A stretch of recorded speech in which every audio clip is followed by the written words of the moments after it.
আমি কি ব্যক্তিগতভাবে আমার জন্য কোনো ধরনের পারিশ্রমিক চেয়েছি আপনার কাছে? জি না ভাইয়া। আপনি কোনো পারিশ্রমিক আমাকে দিয়েছেন? না, না। কোনো টাকা দিয়েছেন? না। যিনি আর কি আমাদের জায়গায় বিক্রি করছে, উনি আবার ইডেন কলেজ নাকি মানে ইডেন কলেজ আর কি সরকারি চাকরি করতো। আসসালামু আলাইকুম, আশা করি সবাই ভালো আছেন। আজকে আমার একটা বড় বোন এসেছেন আমার কাছে খুব আশা নিয়ে। আসলে অনেক নক দিয়েছেন হয়তো ফেসবুকে। কতদিন ধরে খুঁজতেছেন? ভিডিও দেখি অনেক দিন ধরে, কিন্তু এই 1.5 বছর ধরে আমি এই হোয়াটসঅ্যাপে নক দিতেছি মোটামুটি আর কি আপনার সাথে আলাপ করার জন্য। তাই কিন্তু আমি 1.5 বছর ধরে? 1.5 বছর ধরে ফেসবুকের থেকে মানে ইউটিউবের থেকে নাম্বারটা নিছি, আপনার সতর্কবাণী শুনে যে এটা আপনার নাম্বার, এইভাবে আর কি আমি আপনার নাম্বারটা সংগ্রহ 1.5 করছি। বছর ধরে উনি খুঁজতেছে। এই জন্য আসলে সবাই একটু ধৈর্য ধরুন। আমি পরামর্শ দিব। আমার পরামর্শ পেতে গেলে সময় লাগবে। আমি সাধারণ মানুষ, কিন্তু আমি এমন কিছু না যে আমার কাছে অনেক কিছু আছে রাষ্ট্রের, আসলে কিছুই নেই। কিন্তু আমি অভিজ্ঞতার আলোকে আমি যে কাজ করেছি, এই অভিজ্ঞতার আলোকে আমার পরামর্শগুলো আপনাদের জন্য অনেক কাজে লাগবে। এই জন্যই মানুষ হয়তো খুঁজে। তো বোন, আমি তো সাধারণ মানুষ, আপনি যে আমার কাছে আসলেন, কি করতে পারি আপনার জন্য? আমি তো কিছু করতে পারবো বলে আমার মনে হয় না। আপনি কি আশা নিয়ে আসছেন যদি একটু বলতেন। এখন ভাইয়া আমি দেখছি যে অনেকের মানে গরিব মানুষের অনেক উপকার হয় আপনার মাধ্যমে। তো আমরা তো অত সচ্ছল ফ্যামিলি না, সেই ক্ষেত্রে আমরা কোনো কিছু করে মানে সামনের দিকে আগাইতে পারবো না। তাই যদি আপনার হাত দিয়া ধরে যদি আমরা মানে এলাকার মান্যগণ্য বা যারা বিচার আচার করে তাদের মাধ্যমে যদি আমাদের সমস্যাটা সমাধান হয়, আপনি কি সেজন্য এই ভিডিওটা পেজে আপলোড করার জন্য অনুমতি দিচ্ছেন? জি মানে এটা আমি আপলোড করতাম, জি মানুষ দেখতো? জি বিষয়টা হচ্ছে, আপনি যে আমার কাছে আসছেন, আমি কি ব্যক্তিগতভাবে আমার জন্য কোনো ধরনের পারিশ্রমিক চেয়েছি আপনার কাছে? জি না ভাইয়া। আপনি কোনো পারিশ্রমিক আমাকে দিয়েছেন? না, না। কোনো টাকা দিয়েছেন? না। আচ্ছা, বিষয়টা হচ্ছে, আমি একটি জিনিস সবসময় বলি যে আমরা যারা ভালো কাজ করি আমাদেরকে নিয়ে কিন্তু মানুষ অনেক প্রপাগান্ডা ছড়ায়। যেমন অনেকে বলে যে 10,000, 20,000, 30,000, 40,000, 50,000 টাকা আমি হাতিয়ে নিচ্ছি, বা আমার ছবি লাগিয়ে অনেক ফেক আইডি দিয়ে নিচ্ছে। এই জন্য ভিডিওটা আপনাদেরকে দেখানো যে আসলে আমার কাছে তো এমন কিছু নেই যে আপনি আমাকে 20,000, 50,000 টাকা দিবেন। যদি থাকতো তাহলে আমার কাছে, যদি কোনো স্পেশাল অথরিটি পাওয়ার থাকতো তাহলে আপনি আমাকে দিতেন, কিন্তু এটা তো আমার কাছে নেই। আর ভালো কাজ যেহেতু করি, তাহলে আমি এখানে আমার তো কন্ট্যাক্ট করার কোনো সুযোগ নেই। কারণ আমি আপনাকে কি দিতে পারবো তো সেটা আমি নিজেও জানি না। কারণ যদি কেউ আমার মাধ্যমে আমাকে দেখে সমঝোতা করে, তো আলহামদুলিল্লাহ, মামলার প্রয়োজন নেই, কিন্তু সেটা তো আমি আদৌ জানি না। জি তাহলে সেই ক্ষেত্রে তো আপনাদের সাথে আগে আমি কন্ট্যাক্ট করার কোনো সুযোগ নাই যে আমাকে 50,000 টাকা দেন, 1,00,000 টাকা দেন। তাহলে এই কথাগুলো যারা বলে তারাই প্রতারক। অবশ্যই। আমি এই ভিডিওর মাধ্যমে জানাচ্ছি, আমার নাম বলে যারা বলে যে আপনার বাড়ি জমি উদ্ধার করে দিব, 50,000 দেন, 1,00,000 দেন, এই কথাগুলো যে বলবে সেই প্রতারক। এটা আপনারা একটু সবাই দেখবেন। জেসমিন আপার মাধ্যমে আমি জানাচ্ছি যে আমার এই প্রোগ্রামটা যারাই দেখছেন, আমি বিশ্বাস করি আমার প্রোগ্রাম বাংলাদেশের কম বেশি সবাই দেখেন। আর যেহেতু উনি ভিডিওটা অনেক আশা নিয়ে আসছেন যে ভিডিওটা আপলোড করার জন্য, আমি বিশেষ করে চাঁদপুর জেলা ফরিদগঞ্জ উপজেলা, ফরিদগঞ্জে একজন ইউনো মহোদয় আছেন, একজন অ্যাসিলেন্ট মহোদয় আছেন ফরিদগঞ্জে। আমি ওনাদের দৃষ্টি আকর্ষণ করছি, এবং চাঁদপুর জেলা প্রশাসক মহোদয়ের দৃষ্টি আকর্ষণ করছি, এবং স্থানীয় যারা বিচারক আছেন, স্থানীয় সালিশ যারা করেন, গ্রাম্য আদালত, বশিরউল্লাহ গাজীবাড়ি, গ্রাম রাস্তা বড়ালি, ডাকঘর হচ্ছে ফরিদগঞ্জ, ওই এলাকার কোনো জনপ্রতিনিধি যদি আমার এই ভিডিওটি দেখে থাকেন, আপনারাও এগিয়ে আসেন, আমিও আছি, সবাই মিলে আমরা চেষ্টা করবো এই বোনটাকে একটু হেল্প করার জন্য। এবং ওনাদের মুখে আমরা শুনবো যে আসলে ওনাদের সমস্যাটা কি হচ্ছে এত বছর ধরে, একটু যদি বলতেন। স্যার, আমার আম্মা আব্বা আর কি 40 বছর আগে একটা জায়গা কিনেছে। আমাদের ওইখানে এখন বসত বাড়ি আছে। জন্মেরও আগে আর কি আমার আম্মা জায়গাটা কিনেছে। তো যখন কিনেছে উনি আমাদেরকে অনেক দিন ঘুরাইছে আর কি, আমার বিশেষ করে অনেক দিন ঘুরাইছে। আর জায়গাটা বিক্রি হয়েছে এইভাবে যে এখানে 1 থাকুক আর 10 থাকুক, এইটার মালিক তুমি, আমার এইখানে কেউ দাবি করতে আসবে না, এই কথা বলে উনি জায়গাটা বিক্রি করছে। তো দীর্ঘ অনেক দিন পরে আর কি উনি আবার যখন দিতে যাওয়ার পরে আর কি আবার আমার আম্মা আব্বা ঝগড়া লেগে আর কি ওনারা ওইখান থেকে চলে আসছে। চলে আসার পরে আর কি ওই যে টেলু মেম্বার নামে একজন ভেন্ডার আছে, ওই ভেন্ডার যারা দিচ্ছেন না তাদের নাম কি? তাদের নাম হচ্ছে যারা আপনাদের সাথে অন্যায়টা করছেন। হ্যাঁ, আরেকটি বিষয় আমি বলছি অন ক্যামেরায়, কোনো মিথ্যা তথ্য দিবেন না। হ্যাঁ, জি স্যার। যদি মিথ্যা তথ্য দেন তাহলে কিন্তু এখানে আমি নিজেও ছোট হব এবং আপনাদের বিরুদ্ধে কিন্তু তখন তাহলে প্রশাসন এটাকে খতিয়ে দেখবে। এক কথায় মিথ্যা তথ্য দিয়ে কাউকে বিভ্রান্ত করবেন না, যেটা সঠিক সেটা একটু বলবেন। আমাদের পরিবেশটাও কোন লেভেলের বা আমরা কেমন মানুষ, আমরা কি নিরীহ নাকি, এটা তো অবশ্যই আপনারা দেখবেন। আর আমাদের ওই বাড়িটা ছাড়া আমাদের আর কোনো কিছু নাই। আমাদের আশেপাশে বাড়িটা আপনাদের দখলেই আছে? হ্যাঁ, বাড়িটা আমাদের দখলে এটা আছে। আপনারা কত বছর আগে কিনেছিলেন? ওইখানের বাসিন্দা প্রায় 60-70 বছর ধরে আমরা, কিন্তু আপনারা? ওনার মানে আমি আনুমানিক বলতেছি, আমার আম্মা তো বলছে যে 40 বছরের উপরে। তো যেহেতু আমার জন্মের আগে মানে কিনেছে। আপনার আম্মার পক্ষে কথাগুলো আপনি বলছেন, জি, জি। যেহেতু উনি একটু আন্টি একটু অসুস্থ মানুষ, কথা হয়তো গুছিয়ে বলতে পারেন, এই জন্য ওনার পক্ষে ওনার মেয়ে বলছে। হ্যাঁ, তো যখন মানে দিতে গেছে তখন আর কি আমার আম্মা আব্বা ঝগড়া লেগে চলে আসছে। এর ভিতরে তো আমরা তো গরিব মানুষ, আমার আব্বা আম্মা মানে আমাদের মানুষ করার জন্য ঢাকায় চলে আসছে। এবং যিনি আর কি আমাদের জায়গায় বিক্রি করছে, উনি আবার ইডেন কলেজ নাকি মানে ইডেন কলেজ আর কি সরকারি চাকরি করতো। তো ওনাকে সহসেত আমরা পেতাম না। তারপরও আমার আব্বা আম্মা মাঝে মাঝে বাড়িতে যাই আর কি ওনাদেরকে খোঁজ দিত যে আমাদের জায়গাটা কবে দলিল করে দিবেন। তো ওনারা কোনো রেসপন্স দেয় নাই। তারপরে আর কি আমার মানে ওই যে জায়গা বিক্রি করছে উনি হঠাৎ করে অসুস্থ হয়ে গেছে। অসুস্থ হওয়ার পরে অনেকবার গেছে, তারপরে ওনারা বিভিন্ন অজুহাত দেখায় যে ও মানে এখন অসুস্থ সময় কিভাবে তোমাদেরকে দলিল করে দেবে, যাক দিল না। তারপরে আবার উনি যখন মারা গেল তখনও আমার আব্বা ওইখানে গেছে। তো তারা আমাদেরকে সান্ত্বনা দিয়ে পাঠায় দিল যে আমরা দিয়ে দেব। কিন্তু কিছুদিন আগে আমাদের পাশে আর কি আরেকটা জায়গা বিক্রি গেছে। এখানে বলে রাখি, আমার আম্মা যে জায়গা কিনেছে ওটা হচ্ছে 3টা জায়গা।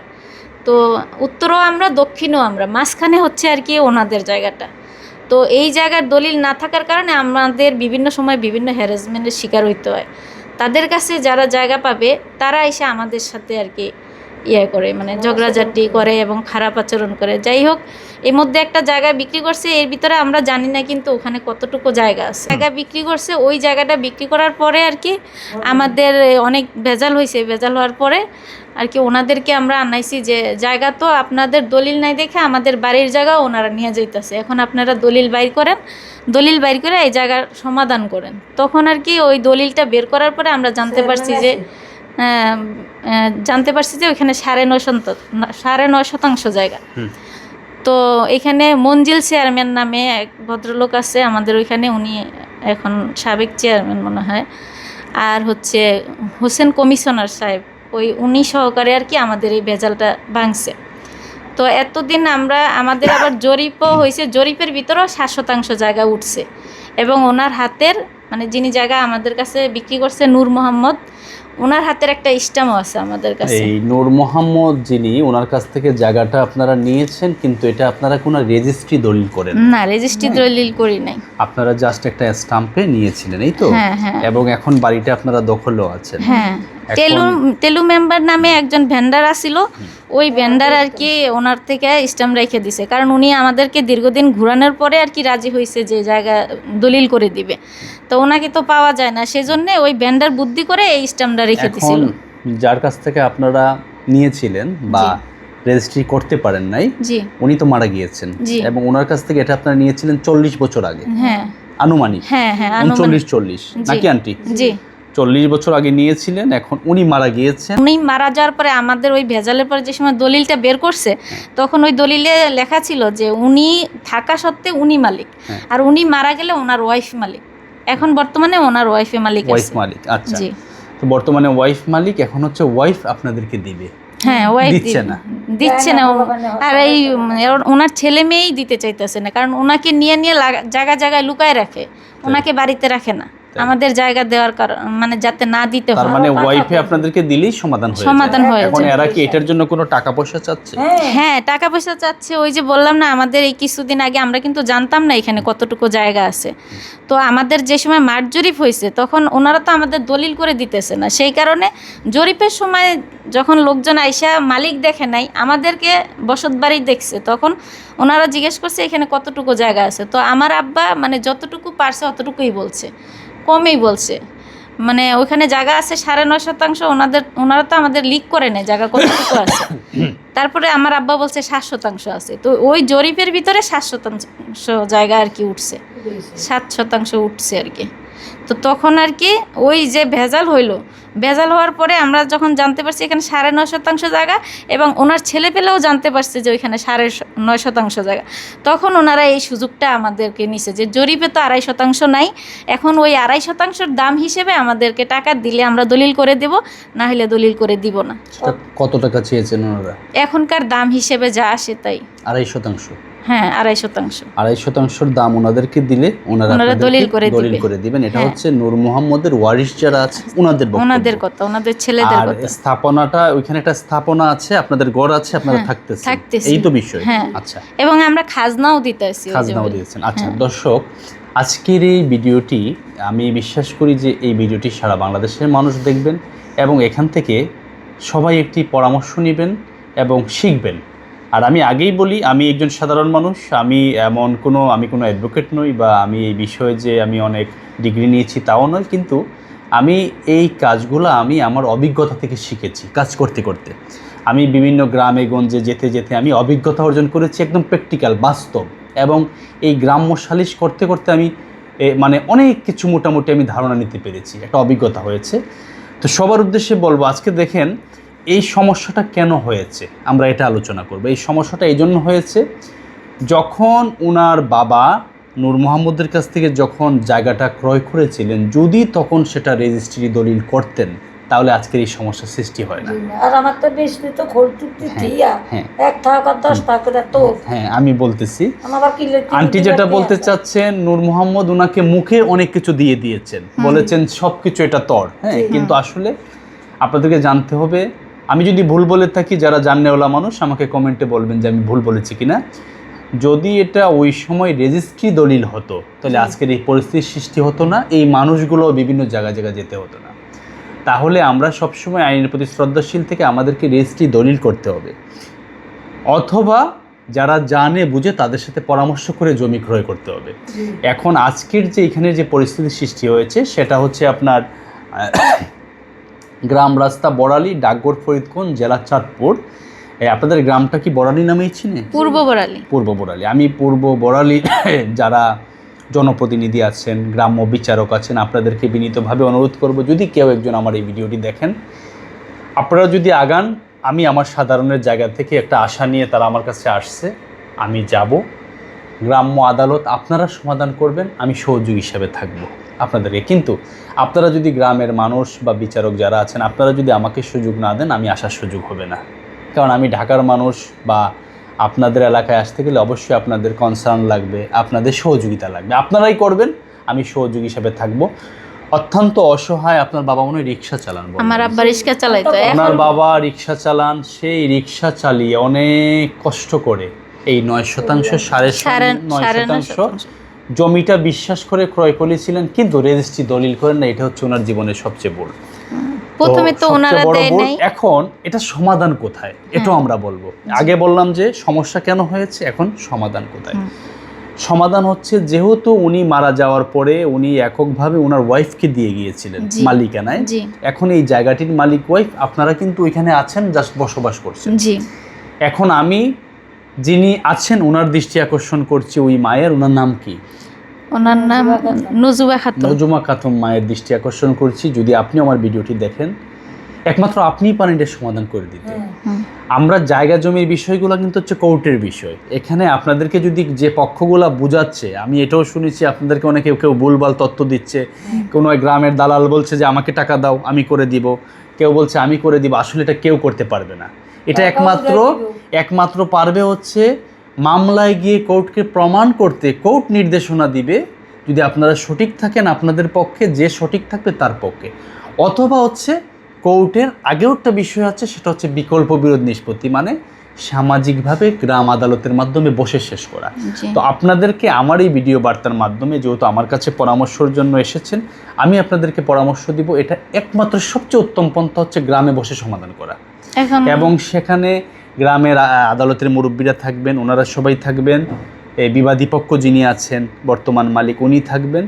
আমি আপনাদের পক্ষে মানে ন্যায়ের পক্ষে, আপনাদের পক্ষেও না, যিনি সঠিক আছেন সোশ্যাল অ্যাওয়ারনেস করার জন্য, যাতে মামলা কমানো যায়। মাননীয় প্রধানমন্ত্রী বলেছেন যে মামলা করার আগেও বিকল্প বিরোধ নিষ্পত্তির মাধ্যমে শেষ করা। এই জন্য আমি আবারও বলছি, এলাকাবাসীর বিচারকরা যদি আমাকে একটু আপনারা ইনভাইট করেন বা সুযোগ দেন, তাহলে আমি আসতে চাই আপনাদের ফরিদগঞ্জ উপজেলায় এবং পূর্ব বরালী গ্রামে আমি আসতে চাই।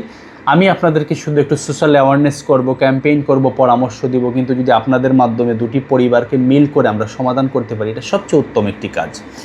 আমি বিনীতভাবে অনুরোধ করব, আমাকে ভিডিওটি যারা দেখছেন ওই এলাকার, আপনারা যদি আমার সাথে একটু যোগাযোগ করেন, আমি আসতে চাই। কিন্তু আপনারা যদি সুযোগ না দেন, তারপরে আমি বিশেষ করে থানার দৃষ্টি আকর্ষণ করছি, অফিসার ইনচার্জ মহোদয় ফরিদগঞ্জ, আপনারাও যদি আমি আসলে আরেকটা জিনিস আপনাদেরকে জানতে হবে, এই যতগুলো প্রোগ্রাম আমার দেখেন বা সমস্যার সমাধান দেখেন, এগুলো কিন্তু আমি চেষ্টা করি, শুধু আমার কাছে কোনো ক্ষমতা নেই। আমি থানা প্রশাসন নিয়ে, গ্রামের বিচারক নিয়ে, তাদেরকে নিয়ে আমি একটু কথা বলি, চেষ্টা করি। হয়তো আমি মানুষকে বোঝাতে পারি, এই একটা গুণ হয়তো আল্লাহ দিয়েছেন, বা আমার কথাগুলো মানুষ শুনতে চায়, মনোযোগ সহকারে শুনে। যখনই বোঝাতে পারি তখনই সমাধান হয়, এছাড়া কিন্তু সমাধান হয় না। আমার কাছে স্পেশাল কিছু নাই, যদি সবাই মিলে এগিয়ে আসে। আমি এটাই বোঝাতে চাচ্ছি, আপনারা সবাই যদি, এই বোন আমার কাছে একটি আশা নিয়ে আসছে, ওনার আশাটা যাতে পূরণ করতে পারি, আপনারা যদি সহযোগিতা করেন তাহলে আমরা পূরণ করতে পারবো, আর নাইলে পারবো না। ভুল মানুষই করে, কিন্তু সমাধানের রাস্তা আছে। সমাধানটা হচ্ছে, আমি আবারও বলছি, এটা একসাথে একটা জায়গায় বসে, যদি গ্রামবাসী, গ্রাম আদালত আপনারা সুযোগ দেন, আমি আসতে চাই। আমার এই ভিডিওটি আশা করি অডিয়েন্স, শুভাকাঙ্ক্ষী এই পর্যন্ত পৌঁছে দিবেন। আর যদি কোনোভাবেই না হয়, তাহলে আমরা চাই যে এটা নিয়ে আমরা মামলা কোর্টের দ্বারস্থ হতে চাই। কোর্ট সিদ্ধান্ত দিবেন যে কি করা যায়। এখন এটা সবচেয়ে উত্তম পন্থা হচ্ছে সমঝোতা। জি, আপনি কোথাও এটা নিয়ে একটি পয়সা খরচ করেন না। আমি এটাই বলবো, প্রত্যেকটা মানুষ মরণশীল। আসুন না, আমরা আসলে সঠিক যেটা সেটা করার চেষ্টা করি। আসুন আমরা এই বোনের পাশে দাঁড়াই। আমি আবারও বলছি, যদি আপনারা আমাকে সুযোগ দেন, আমি আসতে চাই। এই বোনটি এসেছে, গ্রাম আদালতের মাধ্যমে আপনারা যে কোনোভাবে এটা সমাধানের চেষ্টা করেন, আমি আসি। অবশ্যই রেজিস্ট্রি, বায়না রেজিস্ট্রি, দলিল ছাড়া করা যাবে না। আজকে যে সমস্যাটা তৈরি হয়েছে, এটা হচ্ছে আপনাদের অপরিপক্কতার জন্য, এবং আপনারা জানেন না, আপনারা আইন সম্বন্ধে অবগত না। এবং এখনও কিন্তু ওনাদেরকে অনেক মানুষ বোঝাচ্ছে যে ওনাদেরকে এটা এইভাবে পেয়ে যাবে, ওইভাবে পেয়ে যাবে, টাকা দিলে পেয়ে যাবে, কিন্তু আসলে না, আপনাকে এই সমাধান কেউ দিতে পারবে না। আপনি অযথা পয়সা নষ্ট হবে। তাহলে আমি ভাই হিসেবে, একজন সাধারণ মানবাধিকার কর্মী হিসেবে, আপনাকে পরামর্শ থাকবে, এটা গ্রাম আদালতের মাধ্যমে বসে সমাধান করতে হবে, অথবা কোনোভাবে না হলে কোর্টের দ্বারস্থ হবে। জমি জমার বিষয়গুলো একমাত্র অথরিটি হচ্ছে কোর্ট। আর আমি হেল্পিং হ্যান্ড হিসাবে আছি। আমার কাছে যেহেতু আসছেন, যদি ওনারা সুযোগ দেয়, থানা প্রশাসন সুযোগ দেয়, আমি যাব আপনাদের জন্য। সবাই ভালো থাকবেন। আসসালামু আলাইকুম।